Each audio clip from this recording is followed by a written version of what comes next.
friends, I'm Akash, and this is your News of the Week for the week of January 23rd to January 29th, 2022. I'm Akash Cody, and let's get right to the headlines. We begin with an update on coronavirus, which is skyrocketing across the world. We're seeing millions of cases every day, and there might be reports of a new version of a type of coronavirus that might be in bats in South Africa. Now, luckily, that variant hasn't actually caught on to humans just yet, and I'll be talking about it later. But first, we'll take a look at the situation with Russia and the United States, because Russia has been currently trying to amass its troops on the border with Ukraine in a potential invasion, but America has taken notice. And there's been several threats being going around either way, and also a situation going on in Germany as well in relation to this. Next, we're taking a look at the Supreme Court and the fact that Supreme Court Associate Justice Stephen Breyer has announced his retirement to take place in June. And finally, a Burkina Faso coup d'etat. Yep, that's right, a coup d'etat by the military of the West African country of Burkina Faso took place last week, and it has resulted in the deposition of the elected government and replaced it with a military junta. Now, that's what's going on with your news of the week, so let's take a look at the further headlines. We begin with COVID-19. Now, COVID-19 cases have been skyrocketing as we're seeing 3.6 million cases per day worldwide. 526,000 of those are in the United States alone. Now, as well as this, we're seeing 10,000 deaths per day and 3,000 of those in the United States. So it appears as if the death rate has finally begun catching up to the amount of cases.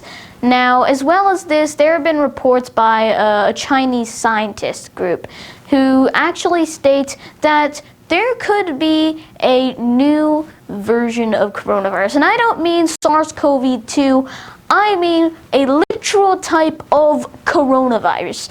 Now, SARS, back in 2002, when that hit China and the world, that was a type of coronavirus. The one that is SARS-CoV-2, that's the one we're facing now that we just call coronavirus. But it's part of the group of viruses known as the coronavirus. And there might be a new type of coronavirus called neo-CoV. Now, this has so far only been located in bats in South Africa, but it is stated that as well as being able to use bats' ACE2 receptors in order to get into bats, it also is very efficient at using human ACE2 receptors to get into humans as well. And oh god, that will not be good. Now, the thing is that, it's going to take a long time before it actually mutates well enough to already get in. And regardless, this paper in the first place hasn't really been peer-reviewed yet. It'll take a while before that happens as well. And so, even if the internet and the media are kind of just going about it now, so neo-CoV might not actually be what the internet is making it out to be. So that's what's going on with COVID-19, an update, and neo-CoV. So let's take a look at our next story of the week, which relates to Russia. Now, Russia has been amassing its troops over the course of several weeks in preparation for trying to apparently invade Ukraine. Now, the West has been taking notice, and a series of diplomatic talks between Russian President Vladimir Putin and the American President Joseph Biden have been taking place, in which Biden stated that should Russia invade Ukraine, the United States will be forced to intervene. And, you can see where that's going to go next. Now, Russia has always had a very weird tendency to just start taking land. They tried to do this in 2008 during the Russo-Georgian War, and in 2014, they took over Crimea, the portion of Ukraine that is now heavily contested over which side it belongs to, Ukraine or Russia. Now, we're taking a look at the next big thing, and it seems that the tensions between the United States and Russia are at the lowest possible since the end of the Cold War. Now, Russia has actually threatened that they could as well at any time straight up kick the U.S. ambassador to Moscow, Sullivan, out of the country along with the rest of the members of the U.S. Embassy in Moscow, out of the country and back to the United States. And plus, Ambassador Sullivan himself stated that Russia is kind of like saying, we come in peace, while putting a gun on the table. That is the metaphor that Ambassador Sullivan has provided. And so this is what we're taking a look at. The situation is as very, very, very tense, and anything can happen. Plus, there's also an interesting case in Germany where a Navy chief, specifically Vice Admiral K. Achim Schönbach, actually stated and made some comments remarking about Putin and Ukraine, saying that Crimea doesn't deserve to be brought back to Ukraine, and it shouldn't be brought over to return to Ukraine, and that will be never returned back. And also, this man stated that, well, Putin deserves more respect. Well, the official stance of Germany, the European Union, and NATO are all of the exact opposite review, that, well, Putin did the wrong thing and that Crimea should be returned back to Ukraine. And this guy is saying the exact opposite, and he is a vice admiral in the German Navy. He was forced to resign as a result. Now, that is what's going on in Russia and Ukraine, and a special interesting case over in Germany. So it's time to take a look at our next story of the week, which relates to the Supreme Court. Because, as it turns out, the Supreme Court Associate Justice Stephen Breyer has announced that he plans to retire in June of this year, ending his 28-year-long tenure as a justice on the Supreme Court. Now, Breyer was nominated to the Supreme Court by President Bill Clinton in 1994, and ever since then he has served to become the longest standing current serving member of the Supreme Court.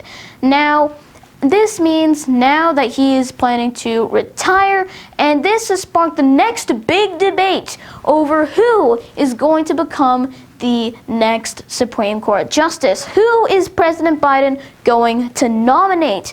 Now, President Biden has said that he's going to do a Supreme Court first by nominating a black woman to the Supreme Court for the first time in its history. So now we have a few front runners up, so we'll see very soon who President Biden is going to be nominating for the next Supreme Court justice.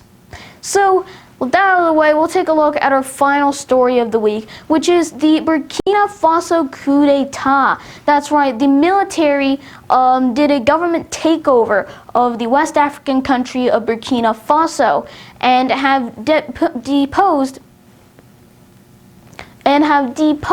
the democratically elected government of Roch Marc Christian Kabore and replaced it with the apparently patriotic National Reform Government, which is meant to try to reform the country for some reason. It turns out that the military was rather unhappy with Kabore's treating of the terrorist attacks that were taking place throughout the country. There were major protests over the past few years of Kabore's government, but the military decided they were going to intervene and just took over the whole country. So now we have a new government in place with a new leader who's a member of the military, and this is where we are currently. The international community condemned this military coup d'etat. The United States expressed its commitment to making sure that the two sides of the democratically elected government of Kabore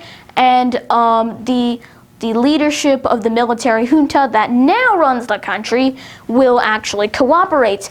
And as well as this, the Kabore, the now deposed Burkinabe president, tweeted at the new military junta asking for a dialogue to make sure that everything can get sorted out right. The military has not responded to practically any of this. They only said that the parliament, government, and constitution have all been dissolved as a result of their takeover, and that, well, something new that they're planning on is in the works. So we'll just have to see what goes on with Burkina Faso, although I sincerely hope that the two sides can work together and everything can be sorted out right. So that is what's going on with Burkina Faso and its coup d'etat, and that is all of your news of the week for the week of January 23rd to January 29th, 2022. Thank you all so much for watching, and I'll see you soon in another news of the week. Goodbye.